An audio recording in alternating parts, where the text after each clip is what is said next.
Hey guys, welcome back to my channel.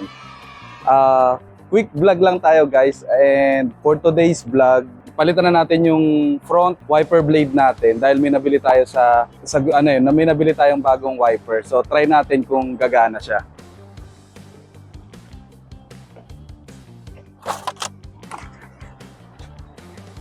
Ito siya guys.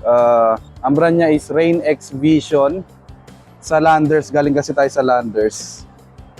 And sa mga hindi nakakaalam guys, or sa nakalimutan, ang size ng ating wiper blade is 16-24. 24 dito sa left side, then 16 naman sa kanan.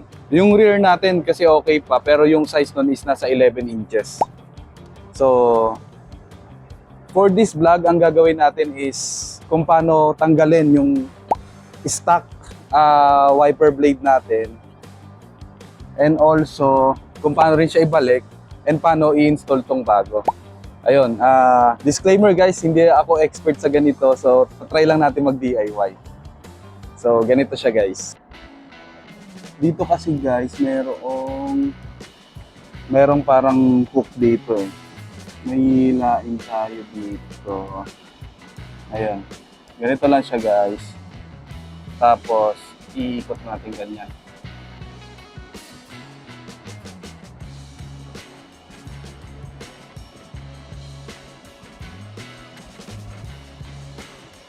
So, yan. Natanggal na siya. Ganyan yung itsura niya. So, try natin ibalik. So, pag ibabalik siya,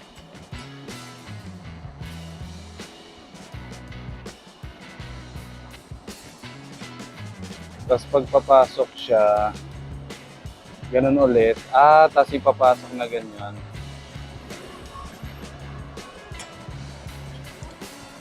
Ayun.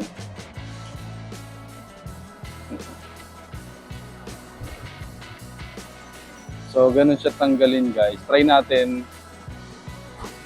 Ano ba itsura niya sa labas? Ay, kapag nagwa-wiper tayo.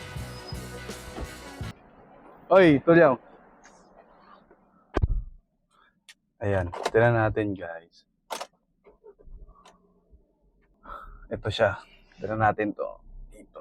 Kung ano bang experience natin sa kung bakit natin kailangan na palitan yung wiper. Kasi 18 months na natin ginagamit si Sonet. And napapansin ko despite nagpa-acid rain remover na ako, andun pa rin yung hindi pa rin siya nakaka-wipe ng maayos. Hindi natatanggal lahat ng wiper fluid natin or kapag umuulan. So, try natin. So, yan, itsura. Tingnan natin guys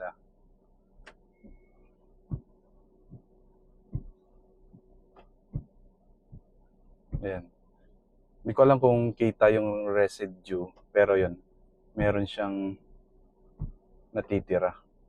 Pakita rin natin yung old video natin.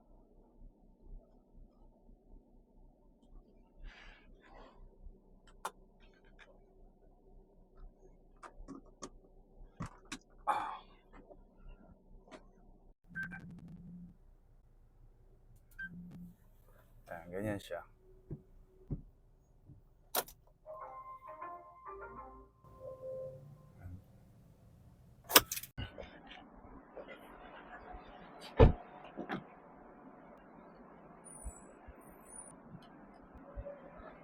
Yan. Try natin ulit tanggalin to, yung hook natin. Parang may hinihila lang dito. Tapos, yan. Tapos, ikot lang, twist. So, ganun yung gagawin.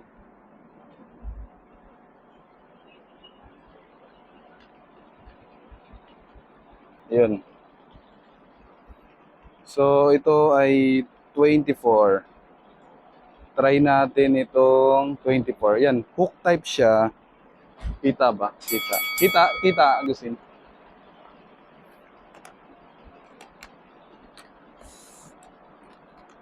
So, sana universal siya.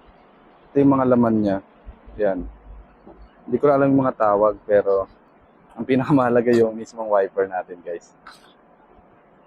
Ayan. Ito yung dapat gamitin natin, guys, yung merong logo ng Rain-X. Ayan siya, guys. Hindi ko alam kung kita sa video, pero ayan. Rain-X. Ayan. Tumunog na siya. So, ito yung pang hook type natin, guys. So, ang gagawin lang natin, ilalagay itong ganito.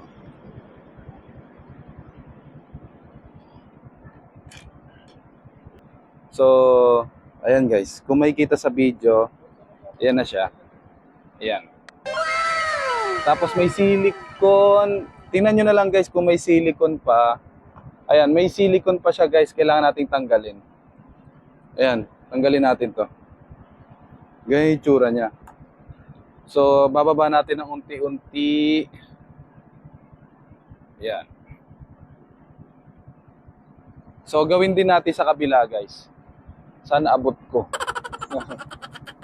Ayan, may hihilain lang dito. Tapos, ganyan. Ayan, madali lang siya tanggalin. Ganyan. Ayan. Ito naman yung 16 guys. Try natin to naman, number 16.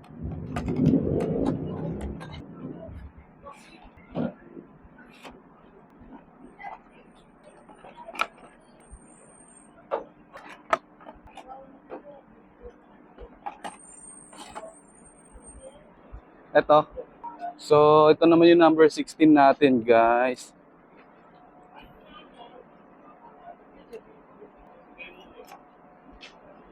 Ayan.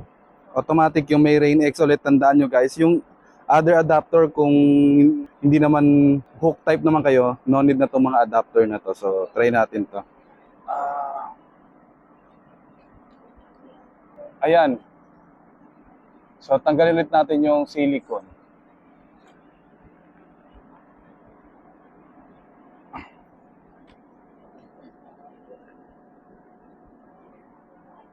So, try natin siya. Guys, try natin ulit.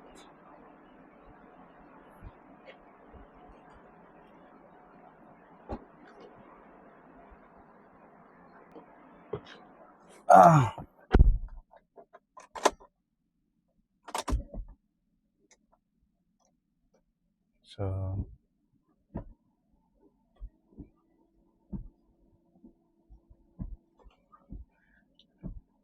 yan, try natin.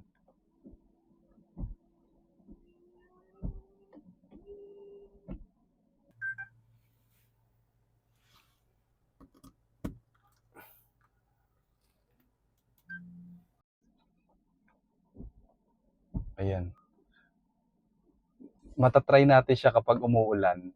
Pero right now, dahil maaraw, significant to, natatanggal niya naman. Dahil bago pa siguro. Ayan, try natin guys sa susunod.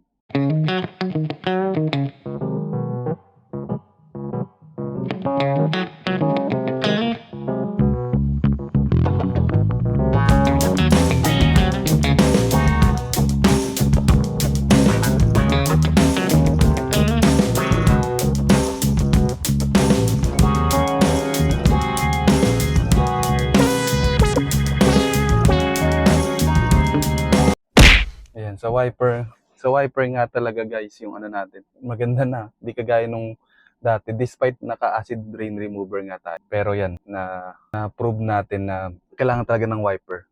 Periodically, kailangan magpalit ng wiper. Hindi 1 year, quarter. Basta kapag napansin nyo na may gumuguhit or parang hindi na siya nakakatanggal ng tubig, lalo na pag maulan, safety concern, magpalit na tayo. Salamat guys sa pagsama sa ginawa nating quick content.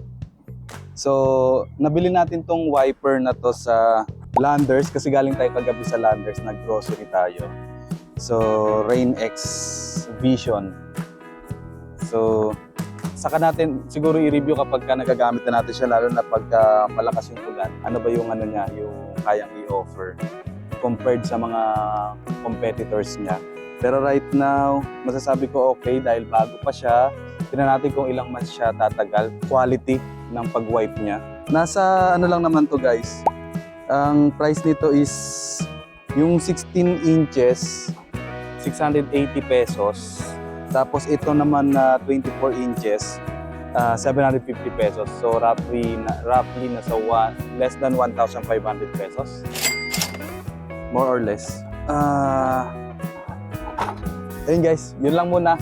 See you on my next one. Bye-bye. Thank you.